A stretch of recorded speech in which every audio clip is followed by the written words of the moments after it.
Have you ever wanted to do this? My presence causes them distress. Well, now that I've got your attention, let's talk about Vel'Koz. Lately, I've used him quite a lot for solo queue, and I want to show you why you should try him too.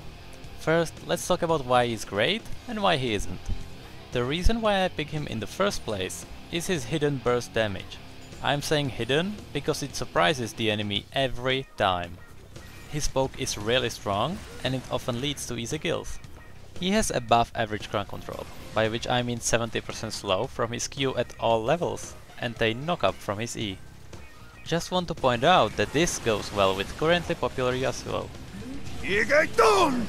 Both of those combined make him amazing at punishing bad placement.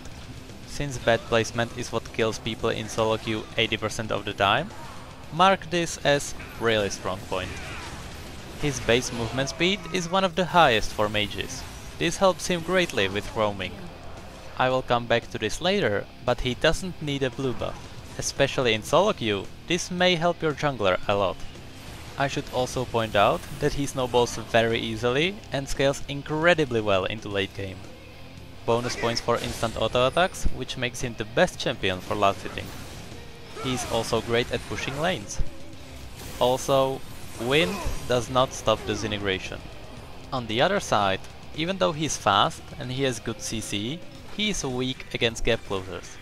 As I said earlier, his CC is good if used offensively. Yes, he can slow and knock back from long distance, and mostly that will be what saves you. But once they get to you, there is no escape. I mean it. Literally. He also has a high skill cap. It will take a while till you get used to him. Sometimes when you don't hit any skills, you will be completely useless in teamfights. This goes to the problem of long cooldowns. I will explain this in his build. He is weak against assassins, which may be problematic in the current meta. Going into skill order, I've seen two kinds of Vel'Koz players. Those that max Q first, and then those that max W first. I would say always go for Q. Not only it is your main source of poke, but it also has a fairly low cooldown. W may be good at clearing waves, but its damage is based on the second proc, and that is easily dodged. That means you need to combine it with your knock-up, and that unfortunately has 16 seconds cooldown. For summoner spells, Flash, obviously, but instead of heal, I take barrier. It is strong in early game, and especially at level 3, you go aggressive. Heal doesn't remove healing reduction anymore, and most of mid laners take ignite these days. Heal also has much longer cooldown. Runes are the same as for any other mage. Magic penetration marks, HP or armor seals, flat MR or scaling AP glyphs, and flat AP quints. Now masteries.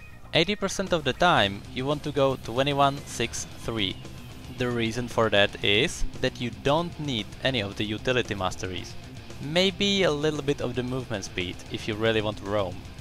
All you really need is the mana regen. Rest of the points go to defense tree. Now the build. His build is one of the most confusing I have ever seen. Everyone says you should go for cooldown reduction. Well, I'm saying it may not be the right choice. The only spell that really benefits from cooldown reduction is your Q. It has 7 seconds cooldown at all levels. Your W on the other side has 2 charges and around 17 seconds cooldown. If you are in a fight, you will use both of these charges during your rotation. Having smaller cooldown on them won't really do anything.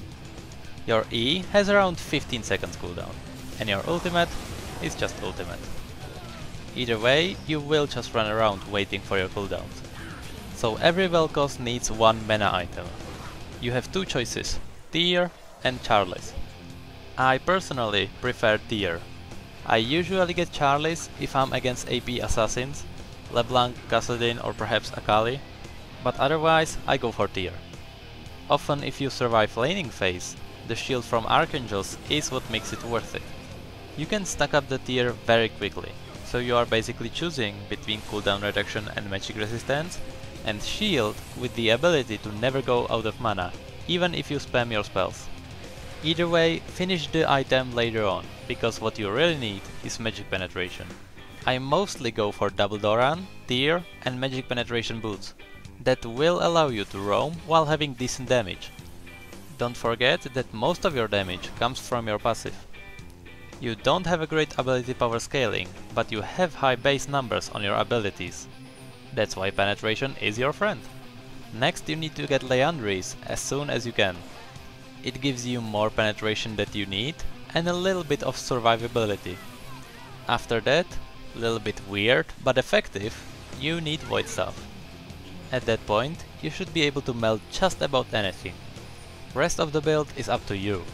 Finish your mana item, get Rabadons, and perhaps Sonias or Rhyolice. Getting into gameplay, you should keep in mind that you are mage based on dealing damage from distance. Your W has no global cooldown.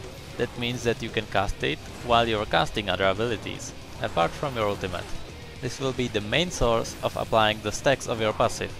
Your damage will spike a lot during fights, and it is all because of that passive. It may look like you're dealing no damage, while in the meantime, you are melting everything. Your main poke combo is E into W.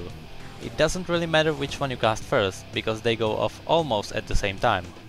If you have a fast enemy against you, try slowing him down with Q first before you try catching him.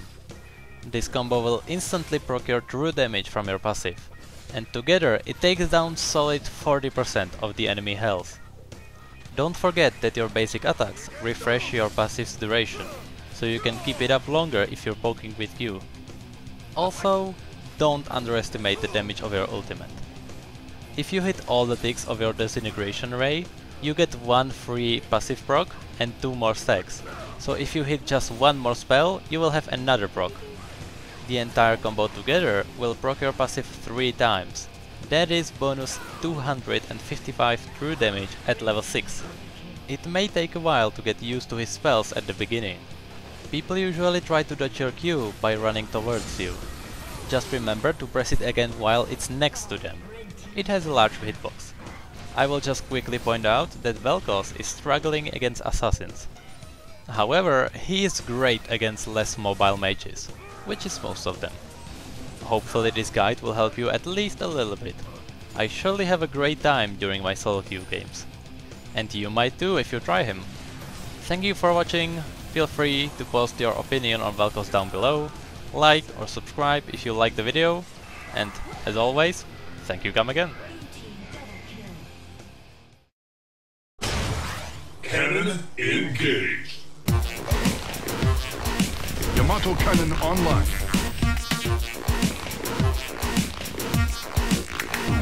Face the future.